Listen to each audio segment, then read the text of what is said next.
Welcome into Jungle Tales, a Pirate Baseball podcast. You're watching and listening to This Week in Pirate Baseball, presented by PGXGloves.com. Easter Sunday matinee for you, as I am joined by a first-time guest on the program, longtime friend, and that is Johnny Robertson, better known as Johnny Stats. JR, welcome in. Hey, thank you, Bubba. I hope you and everybody out there is enjoying their Easter Sunday. I love to talk pirate baseball anytime, any day. So let's go. No doubt. Definitely hope all of Pirate Nation and otherwise, folks are anyone who tuned in may be enjoying their Easter Sunday, keeping the main thing, and no doubt he is risen, and so much to be thankful for. And I know you feel the same. But Yes, sir. as we take a look at the week for the Pirates, East Carolina 3-1. Started off the week with a 7-3 victory on Tuesday over the Seahawks, taking that midweek series, and then 12-7 on Thursday night. I knew I was going to do that, and then 5-3 in Game 2, and then unfortunately 16-9 losers in the third and final game of that series down in Birmingham against UAB. But what were some of your major takeaways of ECU's 3-1 week? Well, to start out the week, I felt like we had like an ideal midweek pitching situation going on with Bradley, Zayak, and the other four Pirate pitchers. We went 9 innings, and nobody upped their pitch count to the point where they couldn't contribute in the UAB series, in the weekend. So, Zayak got his first win, went 2.2. And overall, we only allowed 2 walks and 8 strikeouts. I felt like, pitching wise, we did really well. And, really, the only we gave, we had 4 innings of shutout baseball, the first 4 innings. And then the 5th inning, Moran got touched up for a couple. And then the 7th inning was like Cliff Godwin's worst nightmare with the free 90s. We let a 2-out single, and then an error and a walk and a wild pitch. And that was their 3rd and final run. And then we closed them out. So I think overall we got to be happy with what the Pirate pitchers accomplished on Tuesday. Yeah, and with that game against the Seahawks, of course, ECU had lost 9-4 in Fayetteville at Segra Stadium back about a month ago, and then we responded with a 10-6 victory in 10 innings when Alex Boucher hit the grand slam down at Brooks Field in Wilmington, and then obviously took the series with that 7-3 win on Tuesday. So that was nice, especially with the way we've struggled against in-state opponents this year. But one of the really big takeaways that I had, first of many, was just the fact how we were able to put up 10 runs in the first inning. We scored in the first inning in each of the 4 games, including 2 4 spots, one of which was on Tuesday night. Oh, absolutely. Getting ahead early is definitely key and takes some pressure off the pitching staff. But yeah, it was all working out until about the 5th inning yesterday. And the Pirates, in that game against the Seahawks, ECU had 10 hits, and kind of taking a look at the numbers, it was clearly Braden Burris. He and Austin Irby, and this was the case for the week as well, which we'll get to. But Braden 4 for 4 with 2 RBIs in the victory over the Seahawks. Yeah, and Irby was 2 for 4 with 2 RBIs, and it was funny because we had 10 hits, but only 1 extra base hit, and that was Walker Barron's double in the bottom of the 6th. But, Braden Burris is doing exactly what we need him to do, set the table, be the leadoff hitter, and get on base, and he's doing it. I think for the week, he was 714 in on-base percentage. What more do you need from a leadoff hitter? Yep. Braden Burris, 2 4-hit games on the week, 12 for 18, 3 walks. So like you're saying, just tremendous there. 15 out of 21 plate appearances. He made his way on base, drove in 5 runs, scored 7.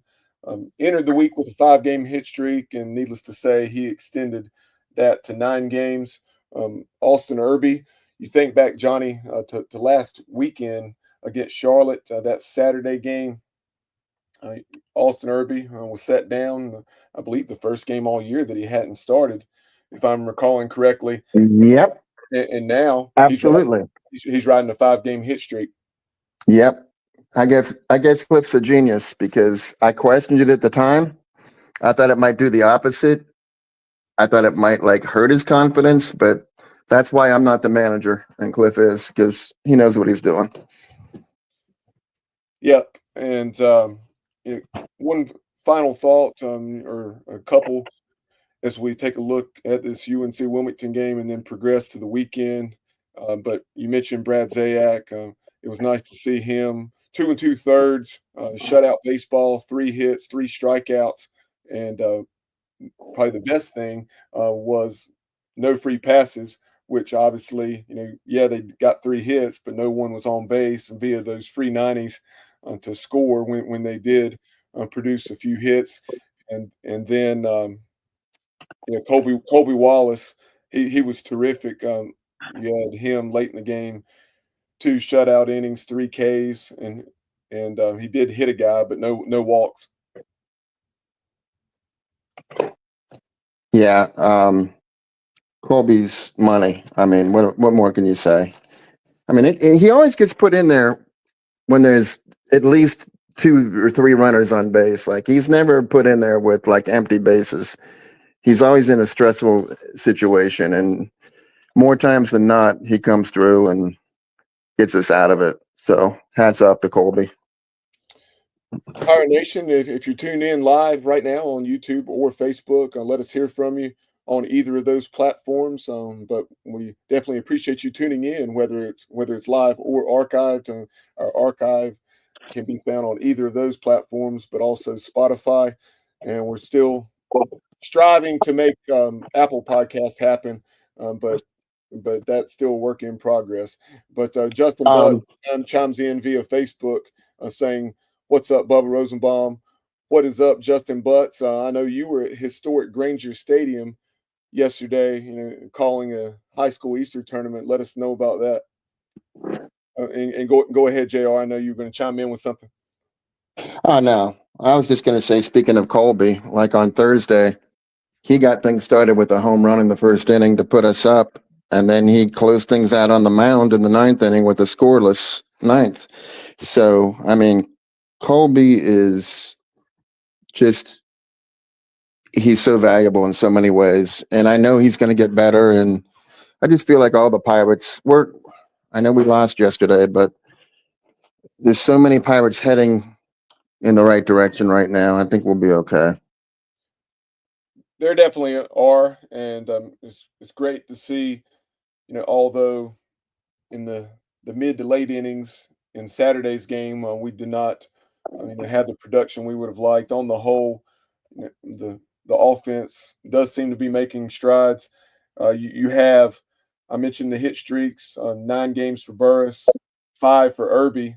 Seawall entered the week with a 5-game hit streak, and he extended his to 9 games as well, with that 3-hit game in the initial game against the Blazers.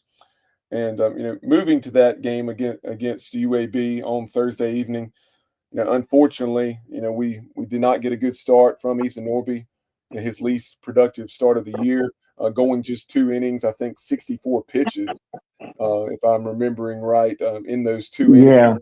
Yeah, But fortunately, we had an excellent night at the plate, put up 12 runs, and had a really good relief performance from Ethan Young. but like you and I talked about, Bubba, we knew that was a bad situation when we burned up Ethan Young pretty much. Like he was done for the weekend, and he did a great job of securing the victory. But I mean, of just finishing it out and securing the victory. But at that point, he was done, and we didn't have him anymore for the rest of the weekend. So when the starter only goes 2 innings on the first game of the series, then you're in pretty much trouble with the rest of the weekend. No doubt, and that's something when you made that decision to start Brad Pruitt, which from the outside looking in, I definitely agreed with, Me because too. whether in a starting role, or in long relief, he was going to be giving you those 4, 5, 6 innings, and he certainly had another terrific start on Friday that we'll get to in a moment. But taking a look at Ethan Young's numbers, Ethan, I think he threw perhaps a season high. Maybe I was getting the box score here. It was, I think, 83 pitches. So Ethan Young improved to 4-0 with those 5 2/3 innings of relief, 3 runs, all earned on 4 hits, 6 strikeouts, and 2 walks. And congratulations to Ethan Young on becoming 4-0 on the season, and just another terrific performance like we've grown accustomed to. When he doesn't pitch well, that's when we're surprised. Absolutely, I agree, Bubba. But kind of in that game, you had another 4-hit game for Braden Burris, 4 for 4, 4 singles, a walk, a run scored, 2 runs batted in. Excuse me, two. Looking at my stats wrong here, but two for 5 with 3 runs batted in, and then now transitioning into Friday's game. That was when Braden went 4 for 5 with 3 runs scored, Yeah. and in that game, it wasn't nearly as offensive as Thursday night was, No. and that was a game in which we really need Brad Pruitt, and later on in the last couple innings, Jake Hunter to be lights out like they were, and Pruitt was that outside of facing Landon Beaver. Um, he Beaver, had only two home runs of the he has a season home run to comes him, against the Pirates. one home run to or by Nick Moran, the second to Landon Beaver in that game. And yeah, Yeah. to your point, UAB entered the weekend 20 home runs, and then they hit 10 against the Pirates. Yeah. The wind was blowing out though. And Peltier did his best to try to bring him back in the yard, but it was just too much. The frustrating thing was we couldn't take advantage of the same situation. I mean, we had 3 9-pitch innings in that game where where we were retired in 9 pitches. And let me see here, in the fifth, sixth, and eighth, I believe. Um, we just couldn't get anything going offensively, and they were teeing off. It's like they were doing batting practice or something, home run derby. It was Right. very strange. And the pitchers that were shutting us down in game 3 were, they all had ERAs like 6+ before the game. So I'm not sure what happened there. And with Brad Pruitt's performance in Friday's game, he is our PGXGloves.com pitcher of the week, as he was the only starter on the weekend that we got a quality start from. Unfortunately, did not get what we typically get out of Ethan Norby. I know he had his struggles of late, but not to that degree. Um, he still gave you what I think 4 2/3 in the 6-0 loss to Charlotte, and clearly Ethan's shortest outing of the year. Yeah, But I agree.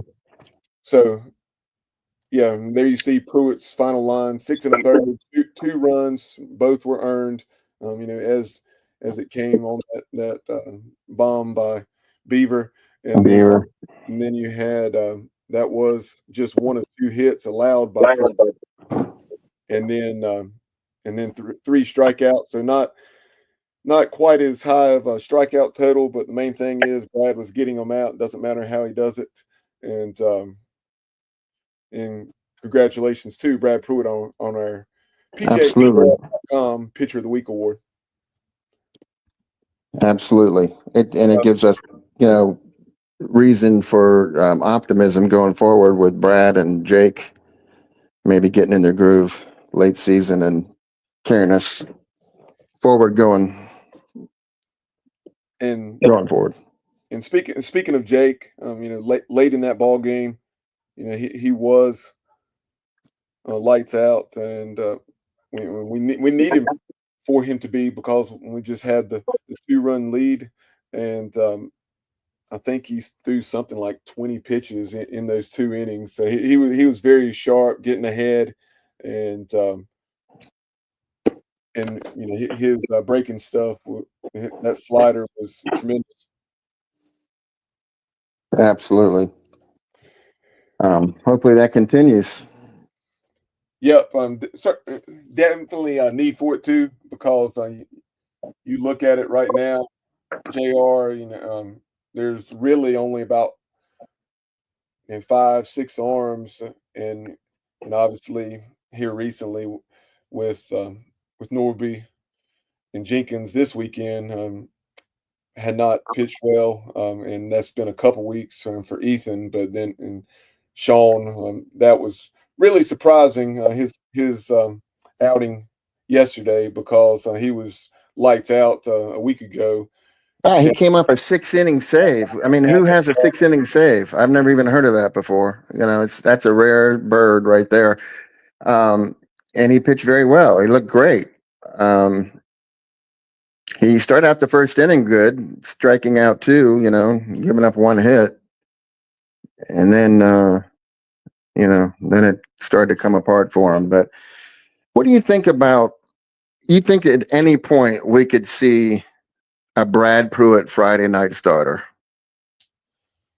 And it's not because Ethan Norby's not a good pitcher, or it wouldn't be because Ethan Norby is not deserving. He's very deserving. We all know that. But just psychologically, maybe to shift things a little bit, and I don't know. Would you I think that could ever happen? guess you can never say never, and but I think you'd be a little, or I would be a little surprised, but we shall see. But main thing, and there's no reason to think that he won't bounce back, and but definitely some quality opponents down the stretch here. Starting off with Tulane this weekend, Yeah, and, and absolutely. and I know we'll discuss UTSA and what the Roadrunners are doing later on, but they are the league's top hitting team, Yeah, so we definitely need him and a few others to return to or find a form that they have not had in some cases. But you know, in hey, that game, Bubba. yes, I'm go ahead. sorry. No, I was going to say before we exit Friday's game, I would like to, a side note for any Atlanta Brave fans out there. I was doubly satisfied on Friday because the Pirates won and the Braves won on the same day for the first time in 16 tries this season. So, yeah, that was good. Hopefully, there's going to be many more shared wins between the two of them, but Yep, that was extra satisfying for me. yep. The Braves are certainly, obviously, much longer to do it, but Yeah, the for Braves, with some, going 0-8 or whatever it was to start the year, definitely dug themselves like a 6 or 7 game hole.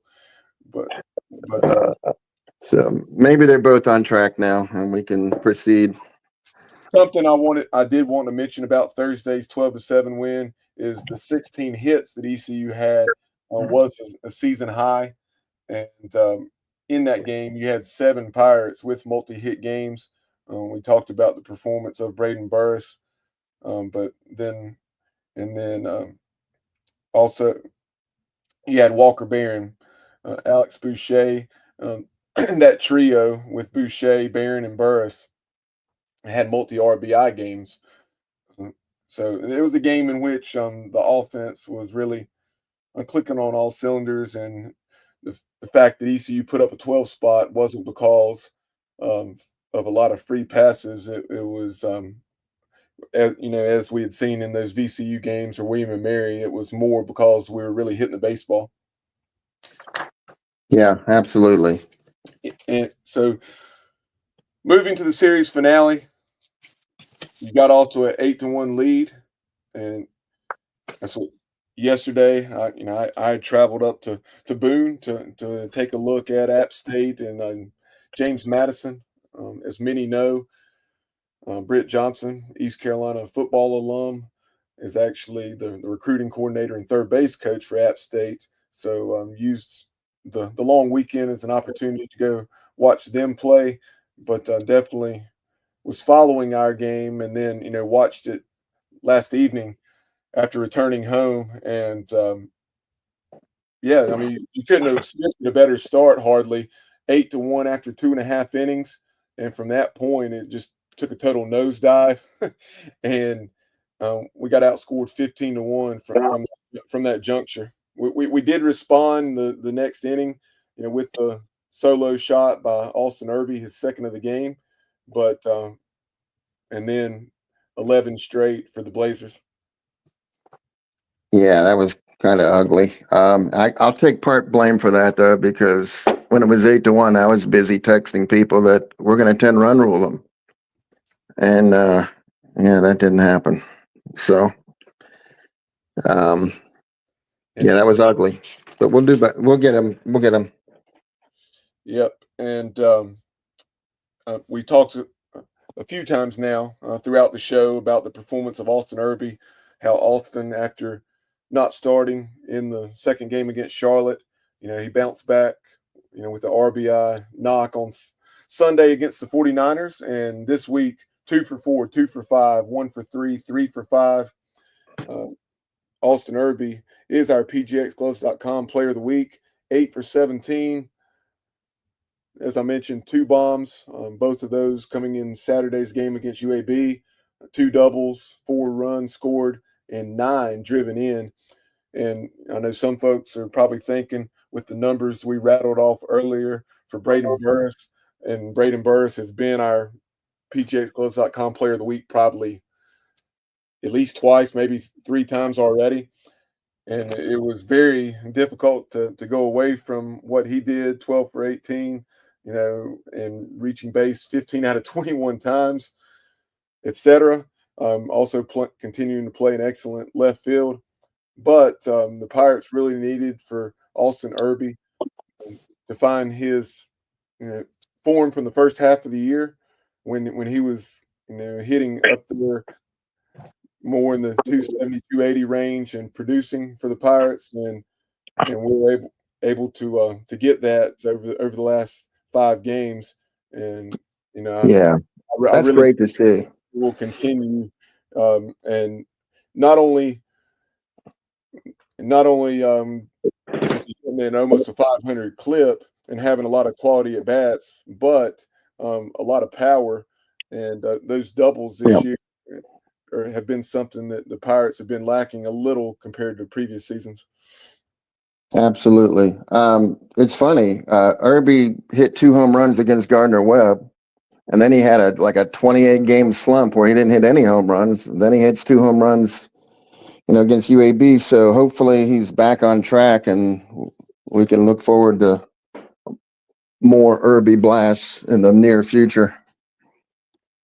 Yep, and he's one that we'd heard about throughout the fall and the preseason, and we're definitely seeing why we heard the things that we did, and the consistency appears to be coming along. As he finishes out his freshman season with the Pirates.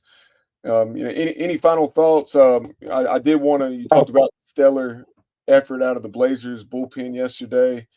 Yeah. You had I would Ward. like to correct myself if Go ahead. possible. Okay, so Bubba, I knew it was going to happen. I knew it was. The Thursday, Friday, Saturday thing has screwed me up because I'm used to Friday, Saturday, Sunday. So my notes were not like in proper alignment. And I said in game two that we had a 9-pitch fifth inning and a 9-pitch sixth inning and a 9-pitch ninth inning. That was in game three, not game two. And just to add something to that, we were still within range. We had guys on first and second. I think Irby hit a single, and I think Peltier hit a single. And then Boucher was out with one out. And I have to say, Boucher gets a lot of flack about striking out a lot, and he struck out. But that was the worst strikeout call I've seen all season. It was ridiculous. I mean, there was no way that ball was anywhere near the zone. And then we had 2 outs with 2 on, and Burris flied out. But I mean, maybe the game went in a different direction there. But we just didn't have a lot going in the last 5 innings of game three. So there you go. We definitely did not. Warwick, 3 2/3, 1 run on 3 hits, and then Ballard gave them 2/3 of an inning, and then they brought in Cheatham, who had been the Friday night starter for the first 3 weekends of conference play, and that's something that I know you and I discussed off the air. The way UAB approached this series, very much like they did Tulane, they'd had a consistent weekend rotation through the first 3 weekends of league play, but then against the Green Wave, they opted to start Ingram, and when they started Chase Ingram, they used Cole Cheatham in relief, Yeah. the big left-hander, and then kept Colin Daniel as their Saturday guy, and Daniel he was a preseason all conference selection, and he really struggled those first 3 weekends, but against the Green Wave and the Pirates, he pitched like the preseason recognition that he was awarded. Right. Okay, so I have a few more closing thoughts. Okay, so we've had the same lineup for the last 4 games for the first time all season. And, I've often been frustrated by Cliff constantly changing the lineups, but I feel like he's found what he's comfortable with, and I feel like it's working. I know the 8 and 9 holes they're going to be more productive. But it's all because of Trammell, against Charlotte when he collided with Boucher being out of the lineup. That hurts us. I mean, he's still top 10 in 3 different offensive categories in AAC batting statistics.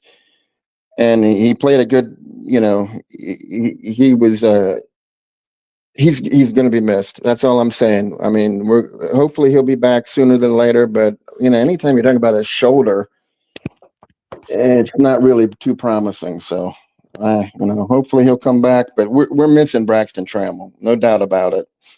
And then the other thing I was going to say is, I've heard some chatter about, well, what's our RPI, and so I think now our RPI is 75. And just to put it in perspective, the last 4 last season was UCF 33, Coastal 36, JMU 44, and Indiana 55. So we're really not in anywhere near that range yet. And 55 is really stretching it because TCU was 40 and they didn't get in. They weren't invited to play in postseason. So, to be comfortable, you really got to get top 40. And to go from 75 to 40 with our remaining schedules, just really not going to probably happen. Yep, some good thoughts there, and kind of along those lines, transitioning into a look around the league with our American scoreboard. Taking a look at what the other conference teams did this weekend. I know you had UTSA, hosting Tulane. The Green Wave were able to get one, but yesterday, after getting off to a 4-1 lead, the Road Runners put up an 11 spot in the bottom of the second, and that was pretty much that as they went on to a 25-7, I believe, 25-7 seventh inning win. And You also had Charlotte. The 49ers and South Florida Bulls had a heck of a series down in Tampa. USF walked off the 49ers in the first two games, and then Charlotte bounced back with a 5-3 win in the final game of the series to stave off the sweep. You had FAU, um, FAU last weekend down in Boca, where they've been very good this season. I think something like 21-5 at home. They had been or lost a series to the Memphis Tigers, and then they had a midweek loss at Miami, but then bounced back with the sweep of the Wichita State Shockers, who continue to really struggle. 9-2, 8-4, and 7-4 winners were the Owls. And speaking of the Owls, the Rice Owls continued to play better baseball. They took 2 out of 3 at Memphis, winning 10-5 and 9-5 before the Tigers prevented the sweep with a 13-2 run ruling in 7 innings on Saturday.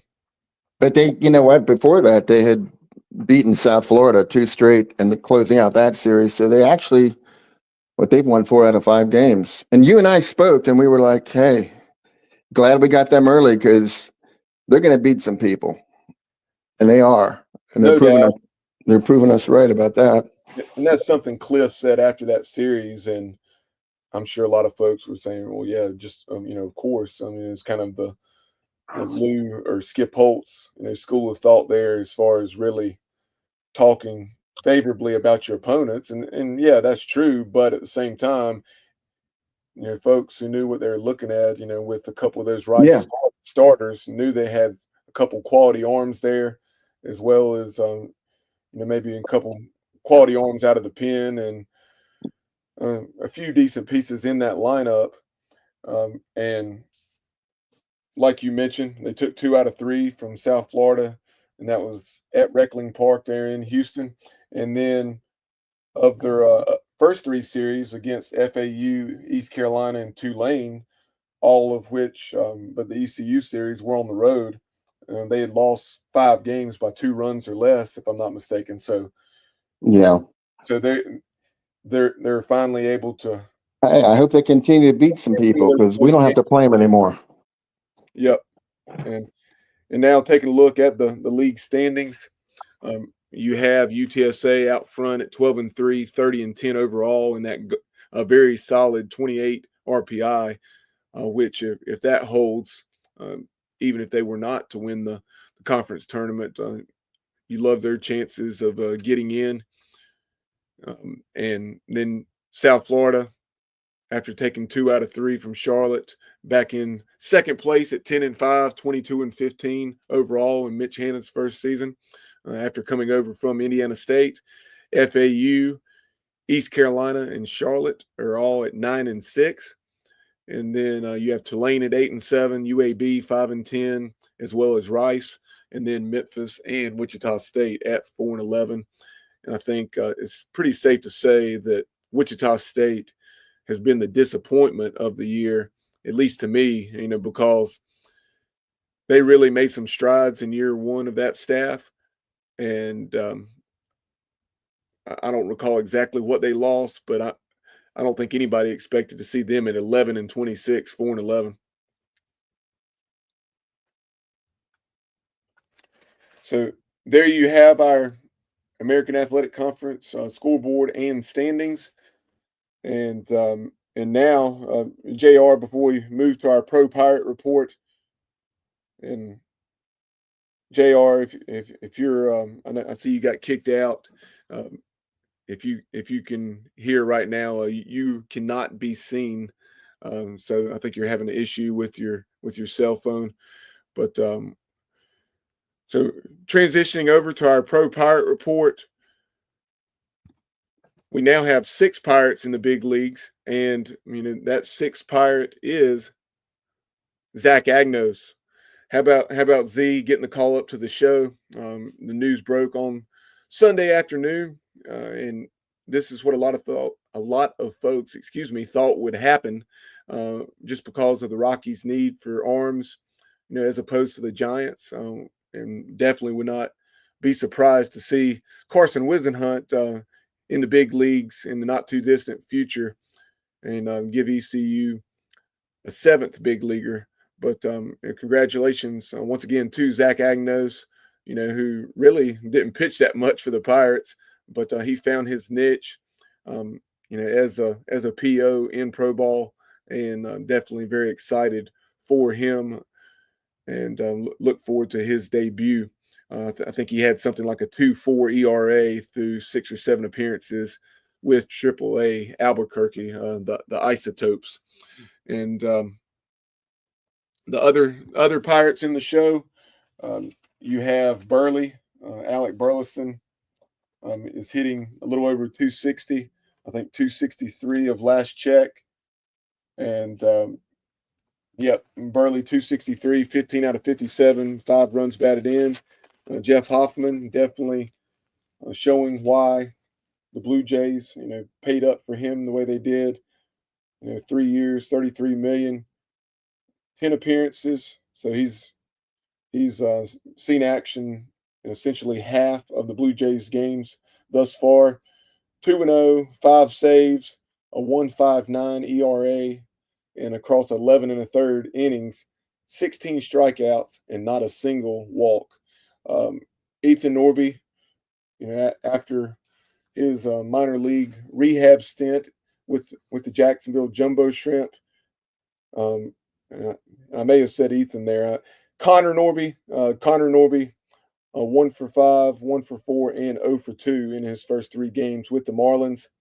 Sean Armstrong has appeared in 8 games for the Texas Rangers, and across 8 innings, he is 1-0 with a 3.38 ERA, 11 strikeouts, and 3 walks. And Gavin Williams, Gavin's made 4 starts and currently has a record of 1-1 with a 4.58 ERA, 19 and 2/3 innings, 18 Ks for Gavin. And I talked about Carson Whisenhunt just a moment ago. Wiz, Carson in his most recent outing, for the River Cats with Sacramento, 6 innings of shutout baseball, 1 hit, 9 strikeouts, and a single walk, for what is the top ranked pitching prospect in the San Francisco Giants organization. And as you see there on the screen, this post on X from MLB Pipeline, those or 5 of those 9 punch outs were due to that very good changeup that Carson has. And then Trey Savage pitching, as you see there, for the Dunedin Blue Jays down in Dunedin, Florida. And, it looked like he was going to be a teammate, and I guess perhaps he was for a brief while with Carter Cunningham, but Carter Cunningham is now with the Vancouver Canadians, the high A ball affiliate of the Blue Jays. But Trey, after having a rough first outing, has been very good since, and his best start was his most recent, striking out 10, retiring 12 straight, 18 whiffs on 37 swings, by the opposition. And just a couple games ago, or a few games ago, they squared off with the Jupiter Hammerheads, one of which is Jacob Jenkins Cowart. And I think we have JR back with us. JR, can you hear? Yeah, hey, I apologize. I live on a mountain and my service is sketchy at best. So, I mean, it did better than I thought it would, but yeah, I apologize. I dropped out. Yeah, no problem. Hey, All was did you mention, I'm pretty sure you did and I missed it, but did you mention Zach Agnos? I did, but we'll go back to that. Well, I Yeah, just want to give a shout out to my fellow Haymarket, Virginia resident. Um, Zach, I live on a mountain. Zach lives in the gated community, but we're still in the same town. So yeah, um, he's got my support for sure. And I know he's going to make Pirate Nation proud. yeah, no doubt. And definitely know Nico smiling down Oh, uh, yeah, on no Zach. doubt. Loving every second of this and No doubt. the career he's had thus far in minor league baseball, and now obviously headed to the big leagues. But we have a few others chiming in via YouTube and Facebook. Justin Butts saying he will be traveling out to Wichita State, and Wow. Way to go, Justin. and um, and yeah, that's been in the works for some time. I think Justin, what you scheduled that back preseason, if I'm not mistaken. I remember you texting me maybe back in January or sometime saying that you'd be headed out to Wichita and X Stadium. Would definitely like to make that trip one day. You think about all the history there back in the 80s, and those teams that were stealing over 100 bases, and um, and really, going to Omaha on a consistent basis, and at the very least, a threat to go to Omaha annually. And I remember when the Pirates played out there in 1991, John White, who has been on the program a lot this season. John was a member of that team back when we had 6-team regionals and just 48 teams in the NCAA tournament. It was East Carolina, Wichita State, Ohio State, and seems like maybe Ryder was there. But we'll definitely have to take a trip down memory lane with John sometime when he's on the program about that regional. A team that had the likes of Chad Triplett and Tommy Eason and several other very good Pirate players. But and then we also had Chuck Saye chiming in. Chuck saying here that going to have to win the tournament. Yeah, Chuck. Unless East Carolina has a 2022 type run, we are clearly going to have to take care of business down in Clearwater at this juncture. ECU's 24-17, 9-6, an RPI of 75, and at least Hey, that's Bubba, at least that's can I pose a question to you? sure. Okay, so after the UTSA series in Greenville, we'll have a pretty good idea of what our chances are of winning the regular season. And winning the regular season doesn't, guarantee anything. And then we have USF in Tampa. I mean, could it reach the point where we just rest our arms and say, "Hey, we're going to try to win, but we're not. We're saving our arms for Tuesday"? I think it could. I really do. I think Because when you lose that first game, you're screwed. I mean, you're pretty much done. I mean, and it's a double elimination tournament, but when you lose game one, it taxes your pitching staff so much that it's extremely difficult to come back from that. So I'm thinking, I don't know, we might have to make that choice. I think if we're in a situation where we're closed out of the regular season race, that Cliff Godwin and Austin Knight and staff will be very judicious in how they spin guys pitches in that series, and really maybe even leading into that series. And hopefully that's not the case. But you look at it. I mean, since Brad Pruitt became a starter, Ethan Young and Jake Hunter are really our only reliable options out of the bullpen. Uh, Sometimes you may get a quality inning in 2/3 or two and a fraction from Lance Williams, but you may also see him go a third of an inning because he has 2 or 3 free passes. So really, right now, you only have 2 quality relievers since Brad Pruitt became a starter, and that stresses your point there even more. And Ethan Young throwing 83 pitches on Thursday night. Agreed. It's a But messy situation, but we'll so see. let's see. Justin Butts chiming in once again on Facebook saying, bottom line to all of this is Cliff has to get out and recruit more. He hasn't been out on the road the last 2 years. And he says NIL isn't the problem. Any thoughts about that? NIL is not the problem, is what he's saying. He says that in his opinion, he said bottom line is that he thinks that Cliff Godwin needs to get out on the road and recruit more, that he hasn't been out on the road the last 2 years. and the NIL is not the problem.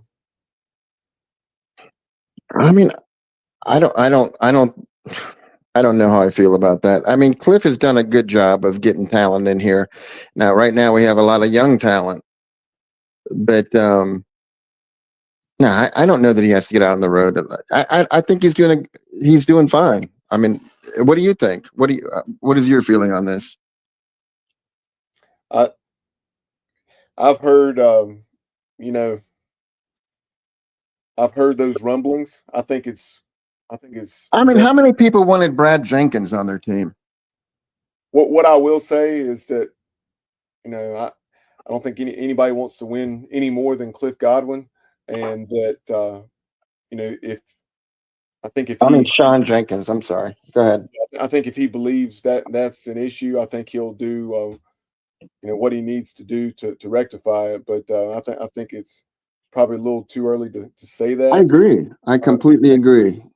I mean, he's getting us some top level talent. Sorry, run your question by me again regarding Sean Jenkins. For me, Yes, I know you said something about Sean. oh no, I said how many Yeah, people lag would have there. loved to have Sean Jenkins on their team? Last recruiting cycle, And we and got Justin, him. and Justin chimes in once again saying, he loves Cliff Godwin, and knowing Cliff the way he does, he thinks that he'll adapt. And yeah, definitely agree with that. And I think Justin is right on. I agree with him 100%. He's right on target. Clip. He will adapt, and yeah, you think back to what Cliff said after that. I guess it was the series finale against Florida Atlantic, where he had the very passionate post game interview talking about how the East Carolina jersey had to mean something. Um, you yeah, know, so anybody, people are certainly free to believe what they want to believe, or regarding you know strategy and tactics. But I mean that's certainly something that can. I mean that's part of sports. I mean you're going to have those things, but yeah, anybody that doubts Cliff Godwin's passion for the Pirates and his desire to win, I don't know why they would. I agree. And people also say, "Hey, he's not attacking the portal." But I mean, we signed a bunch of portal people. Now, unfortunately, two of them, actually three of them, never got a chance to show what they could do. And Yeah, but, that's I a mean, good yeah, segue. We're winding down the show, Jr.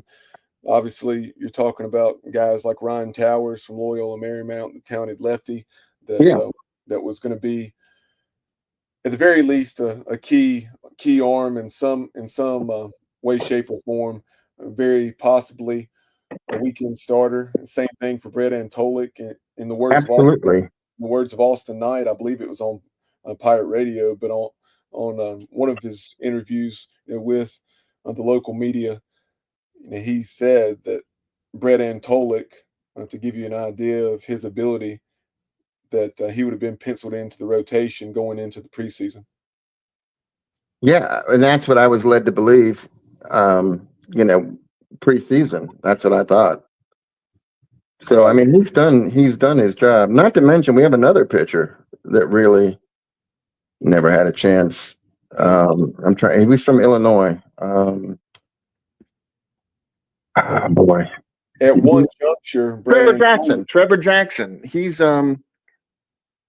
was a JC transfer, and he had great stuff. And I talked to his dad out in the jungle, and he's like, you know, my boy is so happy to be here, and he's got great stuff, and I can't wait for you to see it. But we have to shut him down because he's just not going to be well enough this season to contribute. So I'm looking forward to him next year. So I mean, Cliff, he's doing what he's not doing nothing with the portal. That's all I'm Right. saying. Yeah. And So we just had some bad breaks. at one juncture, going back to Brett Antolik, in the second weekend of the season, he was throwing off the mound, throwing a bullpen pregame. I know. At What happened? and at that juncture, it seemed as though he was going to be available, much sooner than was Ryan Towers. Unfortunately, he's experienced a setback or two, and now it appears as though I know Ryan Towers started tossing and started a throwing program to build up here about 2 or 3 weeks, Yeah. and here's hoping that the beginning of May that we may be able to see Ryan Towers, or I would obviously, depending on exactly what the variables are, it would be awesome to see him perhaps even redshirt and be back next year. He's a junior, and not that he wouldn't be back next year if he does not Right. redshirt. But redshirt him. He's just a junior, but Yeah. Ryan Towers, you know, he's one that we. I agree. Hey, do you remember it wasn't the last scrimmage. It was the next to last preseason scrimmage, and I was there, and I was talking to you on the phone, and I was like, you were like, "Hey, how's Ryan Towers look?" And I was like, he just gave up a home run, and now he's left the game, and they're saying that he's got like some arm issues, and then you and I were like, well, hopefully it's not anything serious, and certainly, I mean, I never thought that it would go to this extent, and I don't think you did either. But I thought maybe he'd missed the opening weekend or something, but I never envisioned this. Yeah, I was certainly did not know, but I was hoping for the best and hoping it was a situation where it was going to be where you could shut him down for a couple weeks and Right. kind of like Trey Savage, like what happened with Trey, and and then he was going to be ready to go there by the LeClaire weekend or something like that, or at least Coastal Carolina. Yeah. But Okay. So best case scenario, Bubba, we get Riley Johnson back. I'm not sure where you play him at this point, but I don't know how effective he would be. But he's Riley Johnson. He's a superhero, and I mean, if he comes back and he's available, it just might give us the push we need. And I mean, I'm being overly optimistic. I admit it because we got long odds we're facing, but it's not impossible. We can still. if it was me and Riley Johnson's available, I think what I would do with him from a lineup perspective, as opposed to before where he was hitting in the 3 or 4 hole down at Rice, Yeah, perhaps the midweek game at UNCW, I think I would have him, if he's in the lineup, I would have him at the 9 hole. I Um, agree. I don't I think agree. Set up for Braden. the lineup is the lineup seems to be coming together. Yeah, it does. With Austin Irby returning to his earlier form, I don't think you mess with the top and middle of the order. I think you put Riley Johnson as a second leadoff man in the 9 hole. I agree. Exactly. I agree. I mean, But Braden had 3 RBIs because Boucher got on base 3 times. I mean, so if you have Riley in the 9 hole, I mean, Braden's chances are he's going to get on base. So that'd be a good situation. I feel with Riley at 9, Braden at 1. all right, final topic, Jr. Now let's take a look at what's ahead. East Carolina will be traveling to Doak Field for the second meeting with NC State. Of course, ECU was a 4-1 loser um, in that initial game at Claire. Just 3 hits in that one for the Pirates. NC State, I believe, is coming off a sweep of Cal out in Berkeley. And then over the weekend, you have, the closest thing, down through the years that ECU's had as a rival, has been the Tulane Green Wave. These clubs don't exactly care for one another. And of course, on on the friendly side of things, you have Corey Galore as their play-by-play voice, and we definitely love the job he did for ECU baseball with his several seasons describing the action. But that you know they're all important, and even more so, when you have such a small margin for error as the ECU does. I agree completely. Yep, and Tulane's coming off a series loss down at Roadrunner Field, or now you always see field is You referred know, to, when yeah, it's Boshemer Stadium at Chapel Hill, you'll hear the Bosch or the Doak at NC State yeah, or whatever. yeah. I think they need to call Roadrunner Field. I was saying they need to call it the Beep.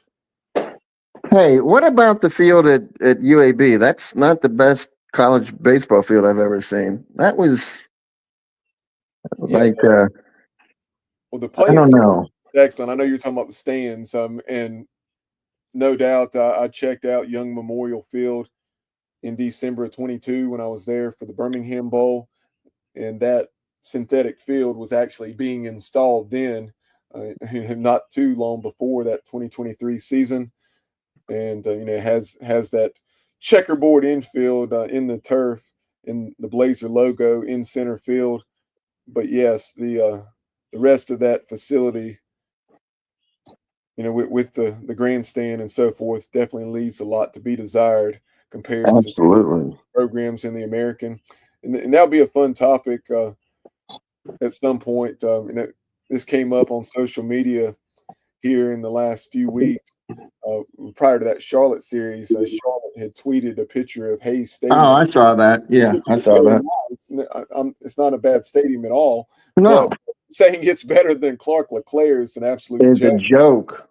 And saying that it's better than Reckling Park and some of the others in the American is a joke. Yeah, agreed. I went through it one by one. I would rank Charlotte and Hayes Stadium six out of 10 in the league. Oh, wow. You're doing your homework. I haven't gone that far. But So, but where'd you rate Tulane? I'm curious. well, those I didn't exactly rank them Oh, okay. I got you. I got you. but But hey, speak. I just knew that the top five was undoubtedly um, Clark LeClaire, and then Tulane, Rice, and let's see, put me on the spot here. Let me No, get it. no, no, no, no. That's good enough. It's You give good. me the information I needed. I'm Hey, I'm glancing at the I know we're going long, Bubba. So let me just. I want to add something. We're going. Wichita State and X Stadium is definitely better, Okay, I and, got you. and even though it's much older, and then South Florida. Okay, so on Friday I'll be leaving Virginia early and heading straight to the stadium. And my hope for the weekend against Tulane is that we don't see Connor Rasmussen kill us like he did last season. I hated Yeah, that. He's a good kid. I wish the best for him, but not when he's playing East Carolina. And he killed us last year. And I'm hoping that that doesn't happen this weekend. It just starts all kinds of stuff. right. Yeah, and before we get out of here, let me get a plug in for the 23 Club on 23club.org, a segment of Team Boneyard. But any gift you make to the 23 Club, if you've not already done so, will go to support ECU baseball. Um, and if you want to, you can make a gift and specify a certain player that you would like for it to go to. They definitely encourage, gift of any nature, and would love for it to just be the program in general. But if you want to, note a specific player that you would like your donation to go to, whether it's $100 or $1,000, then you can do just that. So again, go to 23club.org. Appreciate all Mike Harrington and some other former Pirate players do, and running that branch of Team Boneyard under Hank Hinton and company. And Yeah. then And then also be sure to follow us on social media. On social media, we can be found at Jungle Tales Pod on X and Instagram.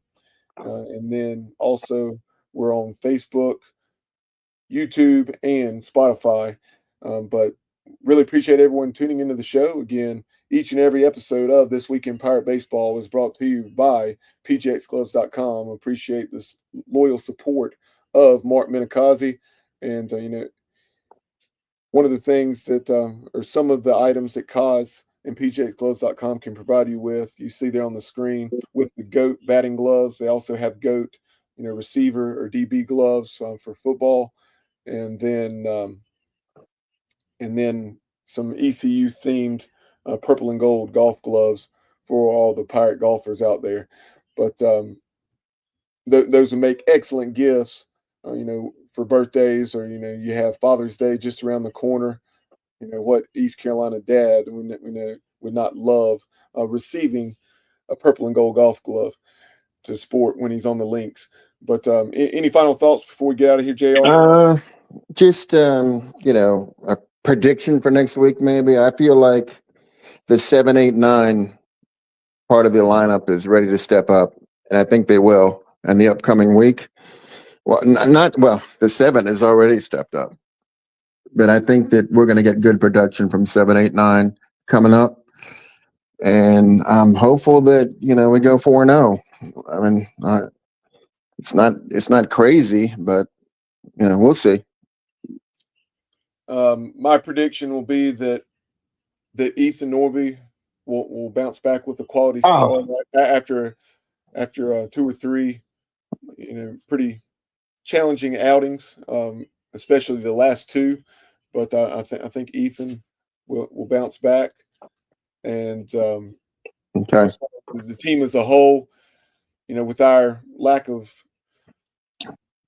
a bullpen, to say the least, at this point, it's tough for me to predict a 4-0 week. And Tulane's kind of been a bit Jekyll and Hyde as ECU has been. Yeah. And I think a very similar record. I think what the Green Wave's something like 22-17. But I'll say either a 3-1 or 2-2 week. Okay. I'm going to change my prediction to Ethan Norby comes back and has a strong outing. I'm going to agree with you on that.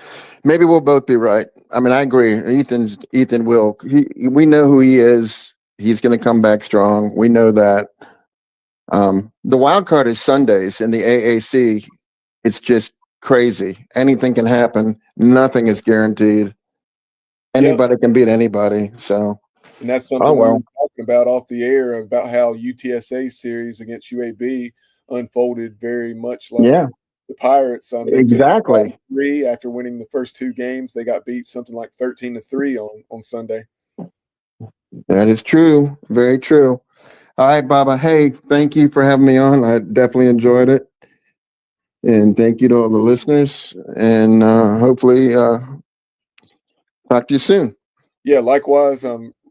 Pirate Nation, that is Johnny Robertson, better known to ECU fans, when he's chiming in on social media on the various programs, be it podcast or the radio, via YouTube and Facebook.